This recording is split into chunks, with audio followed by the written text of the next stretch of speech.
Okay, welcome back to another one of Spit Your Yo Mafia's replay analysis videos, and today I have another battle in the WZ-131G FT. I have a couple more of these to go over before we get to some other tanks and stuff like that.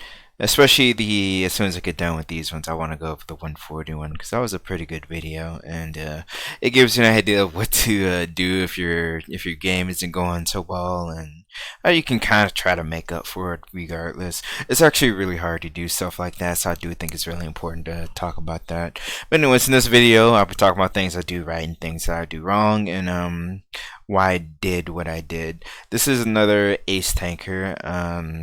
My first few videos are going to be ace tankers, and then as I go on, like, I do want games that aren't always ace tankers, because they do show some good gameplay, the choices I'm making, why I'm making them, and things of that such, and also maybe some choices that might not be, the best idea ever, and where I might fail at and what I could do better. It's always good to watch your games and see, where your mistakes are. But continuing on, the first thing we always do is look at team composition. Once again, we have 3 already on each side, so if you get spotted, you die. There's also FE304. It's just shooting a derp straight into like your engine. It is a very high arc, so it's gonna hit your engine deck and everything else. So if you get spotted, you're gonna die. This map I really don't like, because you can see I can basically spot everything on this map from here. It makes absolutely no sense. There's not a whole lot to say about this map. It's very unbalanced. Generally, this side will never, ever win, because the TDs can sit up here, and then if you try to push into them, you die. Like, you legitimately die. You want to push through here, it's a funnel. You die. They have buildings and stuff to use for cover. You do not. You will die. You try to come up here, guess what? They have buildings here too. Like, literally, if you spawn on this side of the map, I feel bad for you. You probably just lost the game, because Wargaming refuses to fix this map. This isn't even an issue, because like, if you're over here, then they can just take this, and if they take this, then they're going to push into you. So like, this side doesn't have to push to win this flank. They can literally just sit here and not care, because you can't push into them. So after, this side is almost guaranteed to win, and then they're gonna push in over here. The only way this side's not gonna win is if they're bad. Basically, if these players are very bad, then that's when they lose. It's very rare, from what I've seen, for this side to lose the game. I can't think of any counter strategies, just because this side is just so much better than that one. The only thing you could probably do is just camp.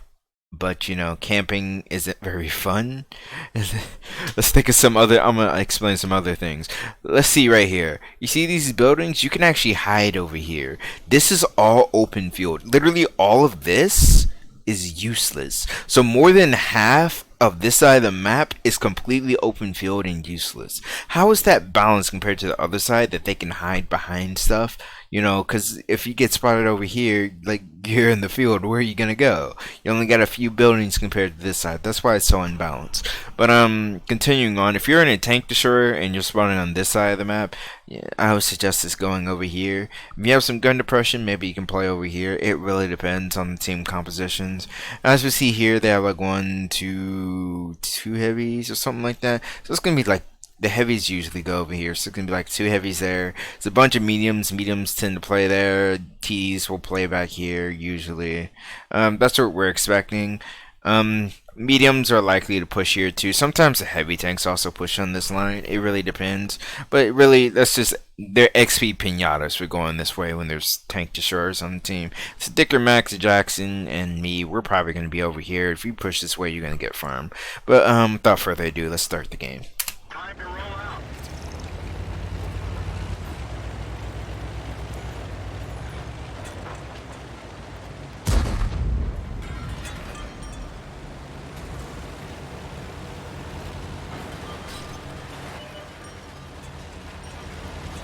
Alright, something to keep in mind as you're moving over here. If you're playing a tank destroyer, do not get spotted by these. Try to use them buildings and stuff. If you have a really fast tank destroyer, you can probably just run over here and not care. You probably have enough. You get a camo crew, you got enough camo to get over here without getting spotted. If you don't have a camo crew, you're not using fast tank destroyer, go back behind these buildings so that you don't get spotted as easily, then make your way back here. There's no rush to get over here, really. Usually people don't just like bone rush down this line.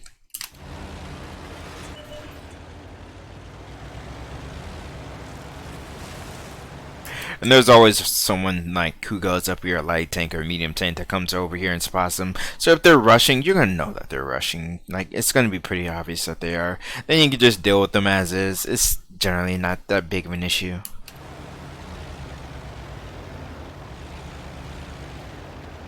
Here I'm just wondering, like, why are you camping back here too? You're a medium tank. If you are a medium tank, you can easily play this ridge line. Like, this tank has, like, I believe over 8 degrees of gun depression. I think it's even over 10. So he could easily play this ridge line. He could spot these artilleries who are probably sitting in the field, so on and so forth. Like, dude, there's so much you can do in that tank besides camp back here.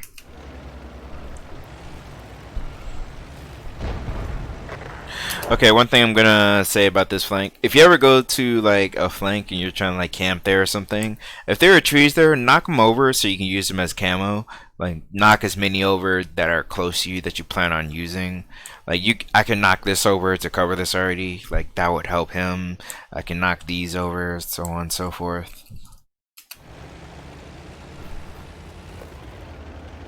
And you can see I'm already, as I'm traveling, like I'm going to be traveling in a straight line. Let's go ahead. I usually go ahead and I take a look at what's going on around me, who might I have shots on, who I don't have shots on. That way I can focus on the right flanks once I'm prepared.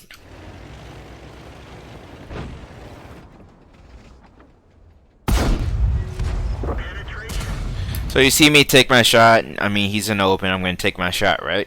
And after I do that, I knock down the tree. Make sure you knock him down in the direction that you want him to be knocked down in. For this game in particular, I did. Honestly, I should have knocked it more to the right, but I'm not too worried about that because it kind of did play in my favor. Because they did push down this line, and because I knocked the tree down a little bit more to the left, I do have binocs on, so I spotted them way before they can get to me, and I started putting fire into them.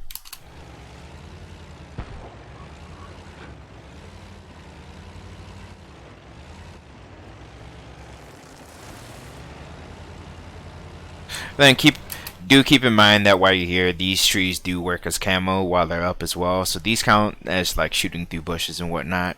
I was trying to see if I had shots on these guys, but probably not. It's probably a better idea to shoot them, and I do believe I was shooting this way rather than this way. If they do start pushing over here, then I will probably have shots on them. That's when I can start shooting these guys. But for the most part, I want to focus on what's over here and what's in front of us. I'm also guessing that M44 got spotted. That's why he moved. In my opinion, no, that's a different one. I was thinking it was that one, but yeah, that's why he moved. He likely moved because he got spotted up here. He should have knocked down a tree or something so they couldn't see him.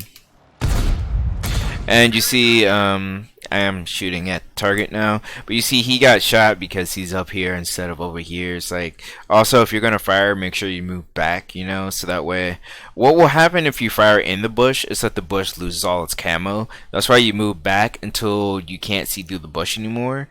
So if you're in the bush and you fire, the bush will lose its camo for a few seconds. If you're behind the bush to where you cannot see through the bush anymore and it's a solid bush, that's when you won't lose camo for firing through the bush, okay? So do keep that in mind.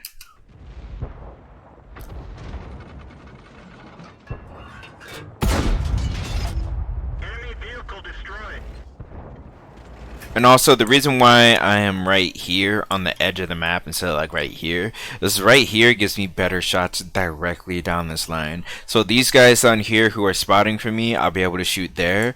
And if I were to come forward just a little more, I'd be able to shoot him too. I do have really good camo, and I do have like a bit of bush here as well. So if he were to pop out just a little bit, I'd probably be able to shoot him.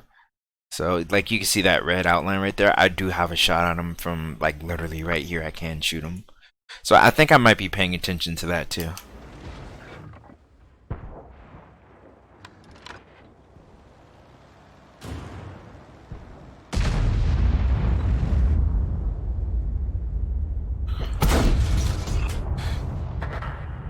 And there, that was a poorly aimed shot. If you see them backing up, then you need to aim where they're going, not where they are. So make sure you do that. I did, like I said, I did good damage this game. But every shot that you miss does add up, and those shots, that you miss can cause you to lose the game. There have been multiple tanks that were a one shot, and had I hit them, we probably would have won the game. So do try to make sure that you aim your shots well. You're not gonna hit every shot. You'll learn the difference between, hey, I missed a shot from RNG, or hey, I missed a shot because my aim was really bad. So that was a poorly aimed shot versus RNG throwing my shot off. So do try to make sure you aim properly. It is really important.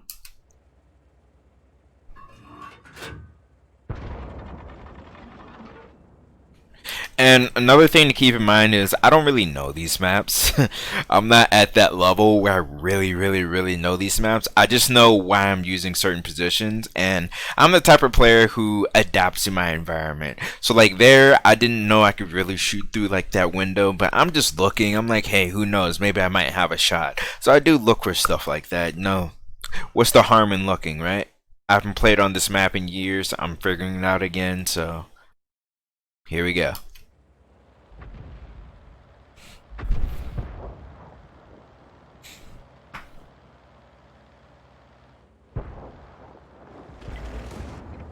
And here, this is what I was talking about. All of this is open field. Never go here. You're gonna get spotted, and once you're spotted, rip. Like this Jackson, he's free from right now, so he's about to die. Enemy armor is damaged.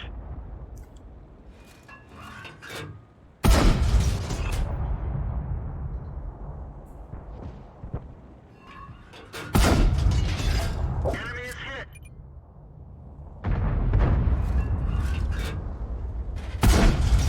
And you see, I was waiting for him to move this way, and then he gave me a shot on him. Another thing you have to do is you have to pay attention to what people are doing. Just because it looks like I'm not watching the map, I really am watching the whole map. That's why I go ahead and if you press the plus or minus key, you can make the map larger or smaller.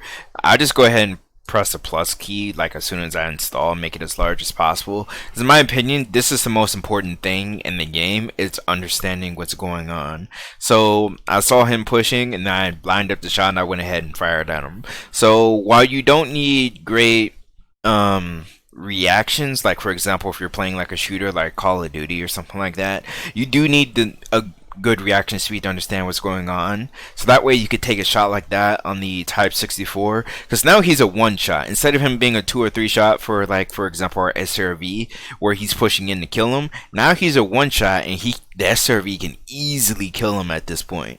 So that's why it's important to have a good reaction time and understand who do you have shots on, and putting yourself in a position to get those shots as well. Because like I said, I don't really know this map anymore, but somehow I put myself in a good position. Now I use it pretty often. So, and you see they they basically both killed each other. The Hellcat managed to finish him off though, but yeah, he was going in to finish him off, and he likely also would have spotted us up here. So we did do a good job putting that shot into him, so that way he got finished off by our ally there. So that's the thing. Sometimes you can save teammates by doing that too. So all's well that ends well, right?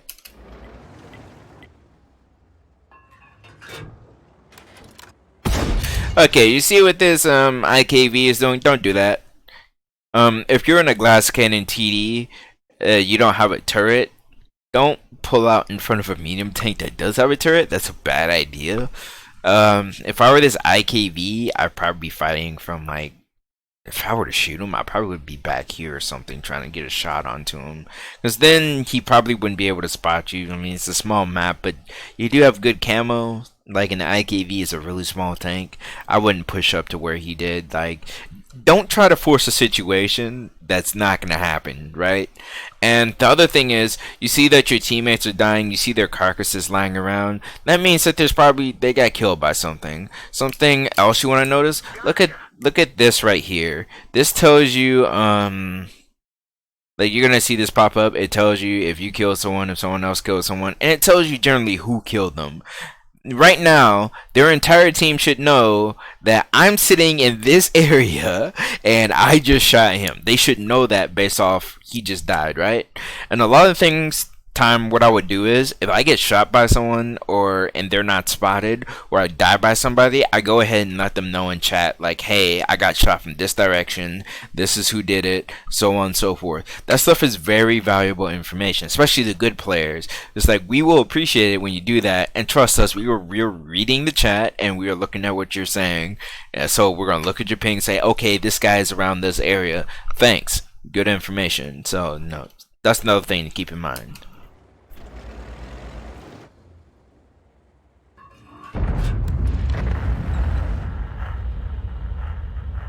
So like that right there. So our Cromwell just killed our Jumbo, right?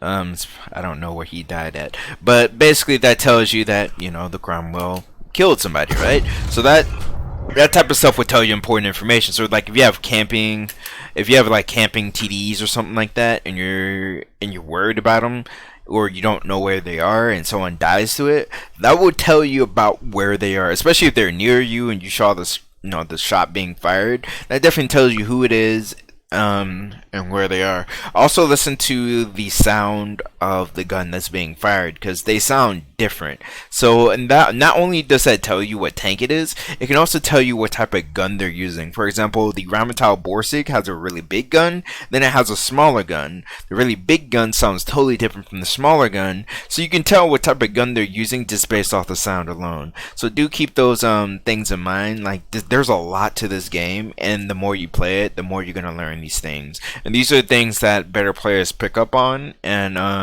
you're gonna start learning all these different things. That's the whole point of me making these videos, and I'm gonna be pointing this stuff out as we go along.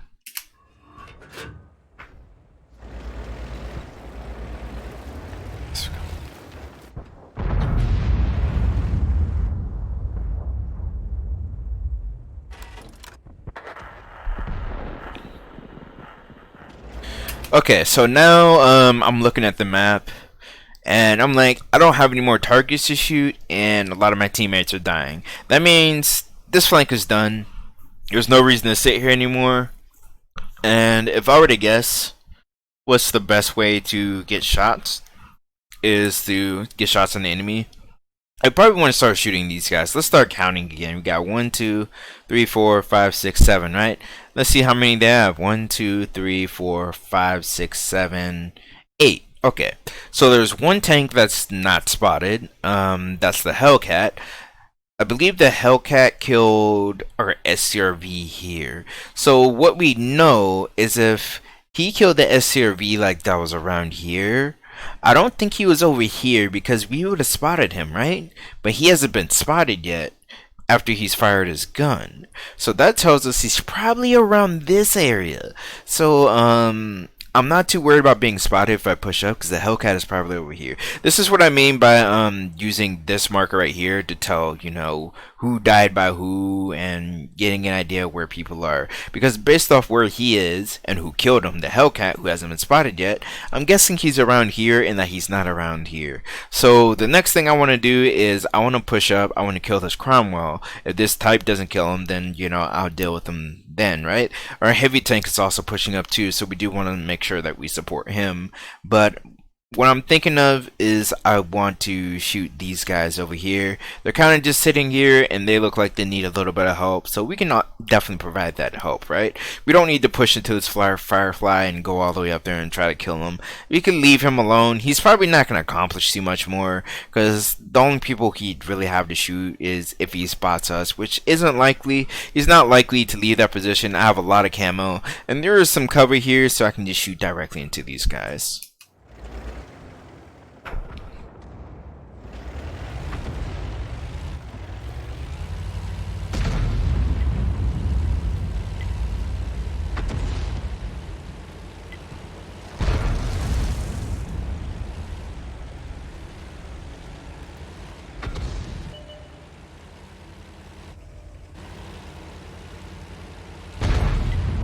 And here you see me pushing forward. I was pushing into the Firefly, but I stopped. And the reason why I stopped is, like, I looked to my left and I was like, yo, There's a lot of targets over there. I wonder if I can shoot one of them. A lot of them are behind cover, like this Hellcat has cover, he has cover, and I'm looking and I'm verifying and making sure that they have cover. But one thing I do know is these guys likely don't have covering fire for me from this position. So maybe I can get a shot into them, you know, and lower their HP for my allies, especially that KV2, who can just hit them with splash and kill them, right? So let's try to help them out a little bit here.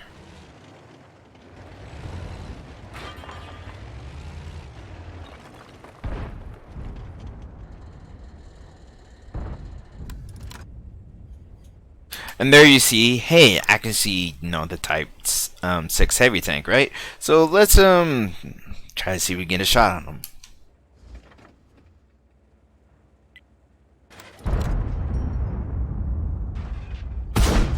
So there, I waited for, you know, the best opportunity to get a shot on him. I wasn't too hasty. I waited, I saw him backing up, and don't always just shoot just because you have a shot. Try to get the best chances of hitting them. The best chance of hitting them was if he either pulled back enough to where it was easy to hit him, or if he stopped. There, he pulled back where it was easy enough to hit him, and I fired my shot, and I hit and penetrated the target.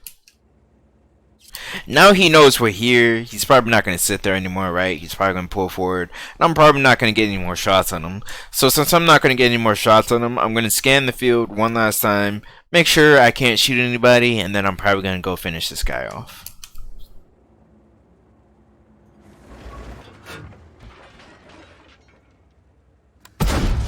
Okay, there I didn't lead enough. It's pretty obvious I didn't lead that shot enough. I should have let it probably like... At this range, I'd probably say a tank length, a bit over tank length, in front of him to hit him with that shot. And our binocs is allowing us to spot this Hellcat. There's the difference between choosing these optics and binocs. Binocs would let you spot people who are stealthy. Optics is for if you like moving a lot, you don't sit a lot, then you know optics is better. But it's gonna be a lot harder to spot something like the Hellcat. There you see, like. That was like roughly a tank's length in front of him. The other shot should have been like half more than that, you know. That was about it. Make sure you lead your shots right. Because right now the Hellcat should be a one shot, but I didn't aim well, so that's my fault.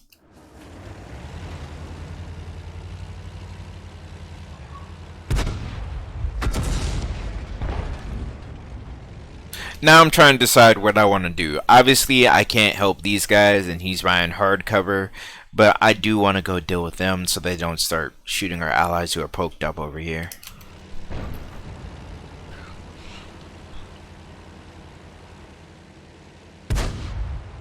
Now the one thing you're going to notice is I don't have to push into them to shoot them, right? They're probably using windows and so on and so forth. So just by being back here, I have enough camo. There are bushes. I can shoot them without getting spotted. So I'm going to put some pressure on them by shooting at them and penetrating them.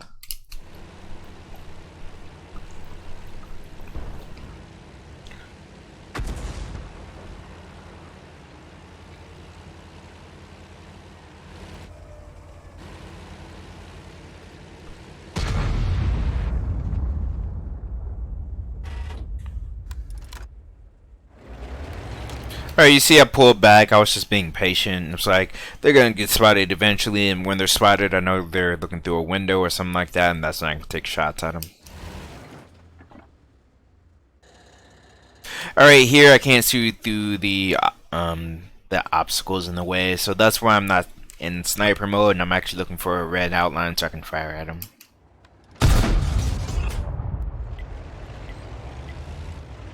I didn't have a good shot there, so I moved to see if I can get a better shot. And there you can see I'm looking for that red outline, and I found that red outline, so I know I have a shot from here, and I'm going to take it.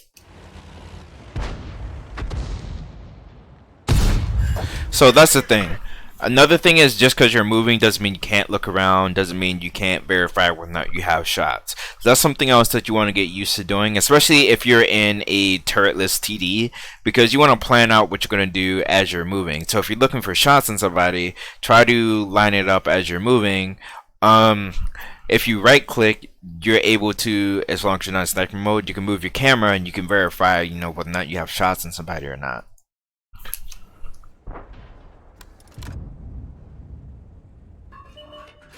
Okay, this goes back to two things that I talked about in the Hellcat video. The first thing is don't put yourself in a position where you cannot run away. The Hellcat's best option there was not to reverse, because you saw how slow he reversed, right? It's very, very slow. His best option was probably to go forward. The other thing was he pushed into the open, and he didn't need to do that. Don't overexpose your tank for shots. The thing is, you know, the T-150 is here. I'm pretty sure he's been spotted over here. And even though you probably haven't seen me yet, you can probably guess where I am. Let's see who's been spotted here. We got 1, 2, 3, 4, 5, 6. The artillery has already been spotted too, so let's count 1, 2, 3, 4, 5, 6, 7, 8. So we got 2 tanks who probably haven't been spotted by them. Well, no, Dicker's been spotted. I don't know if the Jackson's been spotted. He's probably been shot at. Okay, the Jackson hasn't taken damage, so he's probably been spotted though. Like, this isn't a big map, so he's probably been spotted. So the only one who's basically been unspotted has been me. But you can guess where I am. Like I said, those death messages, I killed some tanks over here. You know I'm on this flank, and the Firefly should definitely know that I'm on this flank as well. So if I was the Firefly, what I generally do, if I see someone pushing forward, I usually hover over them and I press Z or whatever it's called, and I tell them to halt and I tell them to stop, and then I tell them why they shouldn't be doing what they're doing. If they keep doing it, there's nothing I can do for it. But most smart players, they listen to what I have to say because they understand, like, yo, maybe he's saying something for a reason, or I'm giving them important information that if you do this, this is what you're going to be running into. So if you choose to do so anyway, that's your prerogative, but you know, it's up to you. That's the other thing, don't try to control the players. You can't do it. It's going to make you unhappy sometimes. Trust me, it makes all of us unhappy, and you know, sometimes people do stupid things, but don't try to control other players. It's a bad idea. Usually it just pisses players off and then they do the exact opposite. So if they're doing something really stupid, they'll keep doing it anyway. So don't get angry at those players. Just let them do whatever they're gonna do, and you know, move on.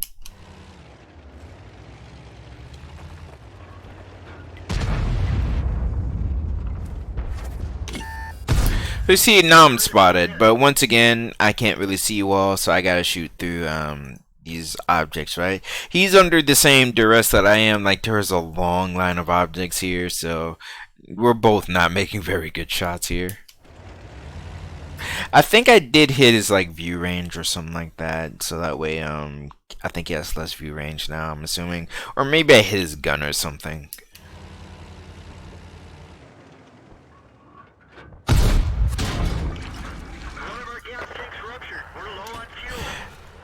Also, another thing, notice how I am not using a fire extinguisher. That is because I'm using food. If you're not using a fire extinguisher, repair your fuel tanks, because if you don't repair your fuel tanks, the next one's going to light you on fire. So sometimes you need to use your repair kit for other things than just your tracks. Keep that in mind when you're playing, and when your repair kit is down, don't take, you know, really stupid moves that's going to get you tracked, you know, stuff like that. Now if they choose to shoot your track and then try to go around you to damage you or something like that, no, that's a totally different story. But don't, you know, poke out from a corner to where they can shoot your track and damage you, because most people instinctively are going to do so. So try to avoid doing that stuff if you use your repair kit for something else. But I think many other good players would agree with this. If you don't have a fire extinguisher, always repair your fuel tanks if they get damaged, so you don't get lit on fire. Very bad idea to not do so, because the way World of Tanks RNG works, if you get hit once in your ammo rack or fuel tank, the next one is probably going to hit it too. It's happened multiple times. I've had it happen where I got hit 3 times in a row in the ammo rack and exploded. I got hit once, I repaired it, and then it got hit 2 times in a row. It's happened multiple times. It's happened to good players too. So, no streamers, stuff like that, you'll see it happen to them. So always do repair your fuel tanks, your ammo racks, and stuff like that if they get damaged, because chances are the next shot will make you explode. You do need to react quickly to do so, so make sure you remember which button does what. So once you activated, you'll be able to see the whole line of stuff. Do remember that, so that way you can react quickly, because reacting quickly can actually be the difference between you getting ammo rack, being set on fire, so on and so forth.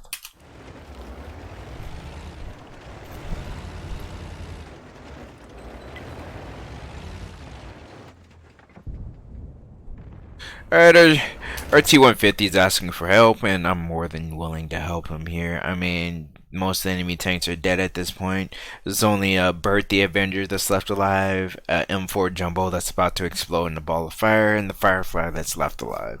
So we're going to go after most likely the Firefly here, because the M4 Jumbo's on the other side of the map, and he's already dead.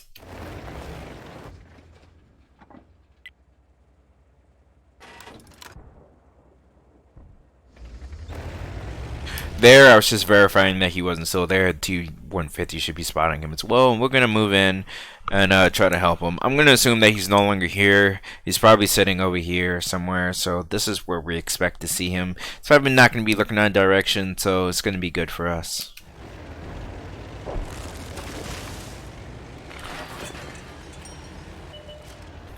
Hey, look at what I spotted. I spotted Birthday Avenger. And the Firefly is still there, so he's fighting T-150.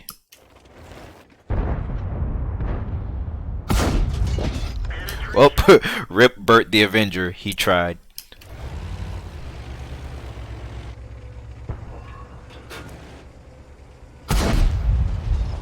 Also, don't be afraid to take shots in the move. If you need to save the shot because you don't have good DPM, obviously don't take shots like that. But if you have really good DPM and a fast reload, like, don't worry about that. Like I said in the previous video, a shot not taken is a shot that's missed. So take the shot.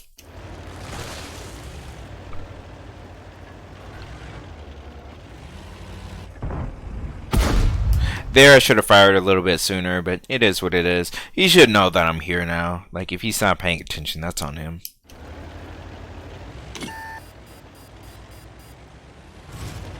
Okay, there, I did a stupid. I did a real stupid and I ran into that rubble. This is a pretty small gap to fit through, and that dead tank is kind of in the way too. But he's definitely going to get the first shot on us because I did that stupid shit. So a mistake like that can definitely cost you, and I believe it does cost me here. So you see he gets the first shot on us. So rip. This engagement is probably not going to go too well, and I know this in my head. I'm like, well, I fucked up.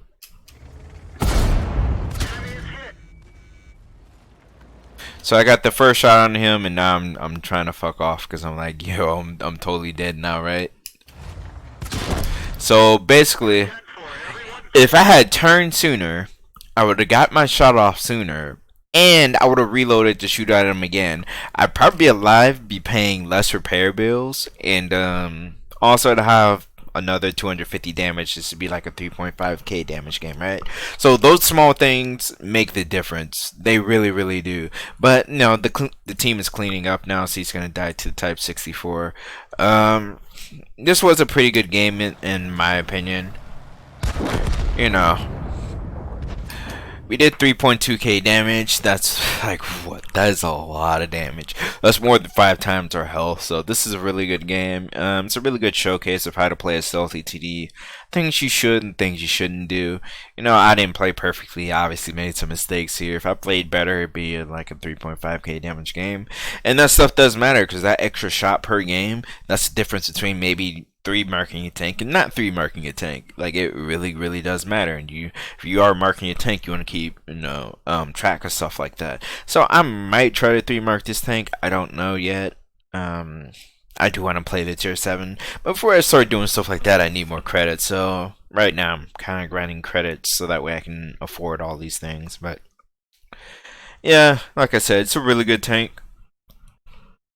I do recommend trying this tank out, and I do have a couple more of these before we get to the Object 140, and then I do have a few more ace tankers to show as well. So thank you for watching. If you liked my content, please subscribe to my channel and tune in for my next videos in the future. Thank you for watching.